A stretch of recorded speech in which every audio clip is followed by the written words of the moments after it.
Bismillahirrahmanirrahim. Sesuatu yang kecil kalau dilakukan dengan ikhlas adalah lebih baik dilakukan yang banyak tetapi tidak ikhlas. Contohnya, sembahyang 2 rakaat dilakukan ikhlas kerana Allah lebih baik daripada 1000 rakaat dilakukan tidak ikhlas kepada Allah. Kita bagi 10 sen dengan rasa ikhlas lebih baik daripada bagi 1000 ringgit dalam keadaan tidak ikhlas.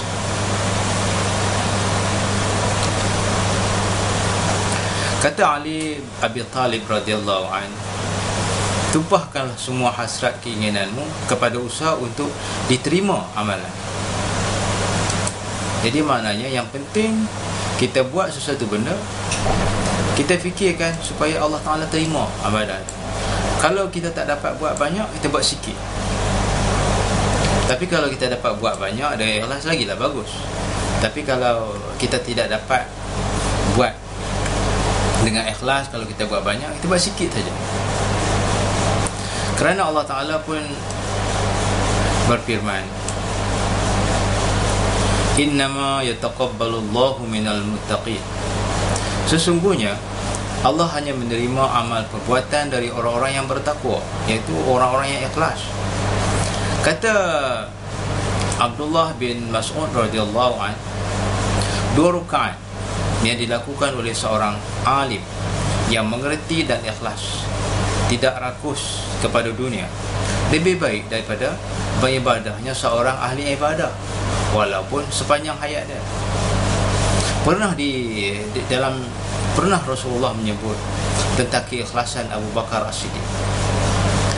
Kata baginda, kalaulah Abu Bakar As-Siddiq dia sembahyang 2 rakaat, pahala dia langit dan bumi, antara langit dan bumi. Kerana apa? Tingginya keikhlasan dia, walaupun dia sembahyang 2 rakaat. Abu Sulaiman Al-Darani bertanya kepada Ma'ruf Al-Karhi, mengapakah orang-orang itu kuat taat sampai sedemikian rupa banyaknya? Jawabnya, kerana mereka telah membersihkan hati mereka dari cinta kepada dunia. Andaikan masih ada sedikit cinta di dunia, tidak akan diterima daripada mereka amal perbuatan. Jadi maknanya, seseorang itu mereka kuat beribadah kepada Allah. Sebab apa kuat? Kerana hati dia itu dah tak cinta lagi pada dunia. Itu sebab dia buat ibadah dengan kuat. Kalau hati itu masih terpaut pada dunia, dia buat amal pun buat sikit-sikit, buat halal-balai, buat lebih kurang, buat indah tak indah. Kenapa? Dia masih cinta pada dunia. Tetapi kalau dia cinta pada akhirat, dia cinta pada kehidupan akhirat, kehidupan yang kekal, dia akan tumpu. Macam seorang, kalau dia cinta pada duit, dia tak tidur malam fikir pasal duit. Kalau dia cinta perempuan, dia akan tak tidur malam fikir pasal perempuan. Kalau seorang tu dia cinta akhirat, dia akan buat amal ibadah siang malam. Kerana apa? Hati dia dah bersih. Kalau hati dia masih ada lagi unsur-unsur kekotoran, iaitu duniawi, maka dia tidak sampai. Seorang soleh mengeluh kepada Abu Abdullah Al-Qarshi bahawa ia telah berbuat berbagai-bagai amal kebaikan, tetapi belum dapat merasakan kelazatan amal kebaikan itu dalam hatinya.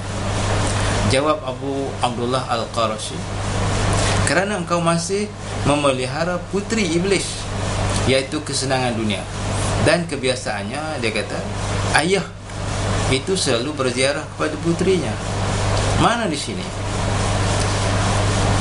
seorang tu, seorang soleh, dia kata pasal apalah dia buat ibadah, tapi dia tak berasa macam satu kelazatan. Dijawab, sebab di dalam hati tu, dalam seorang yang soleh tu, ada lagi anak syaitan. Apa dia anak syaitan tu?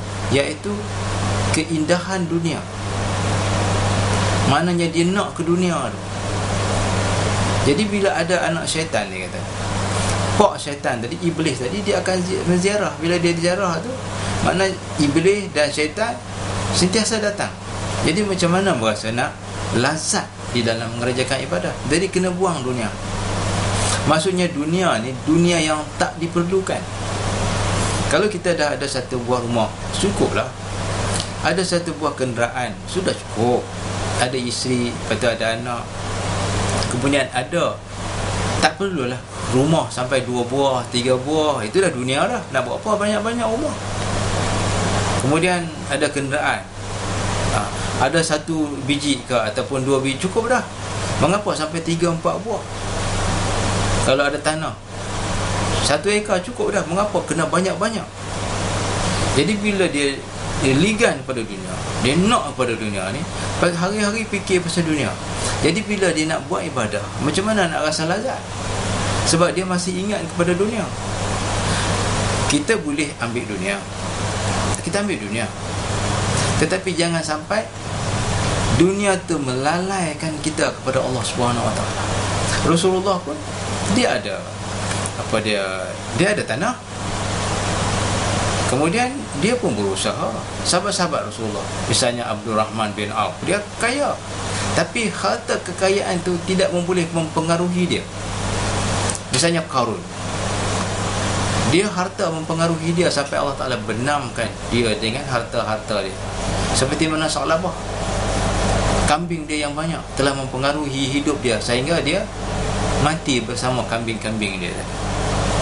Jadi kita sebagai seorang yang beribadah menuju pada Allah Ta'ala, jangan kita hiraukan dunia ini. Kita ambil dunia banyak mana pun tak apa, tapi jangan sampai dunia itu mempengaruhi kehidupan kita sampai kita melalaikan kita pada Allah Ta'ala. Macam mana nak dapat kelazatan di dalam melaksanakan amal ibadat?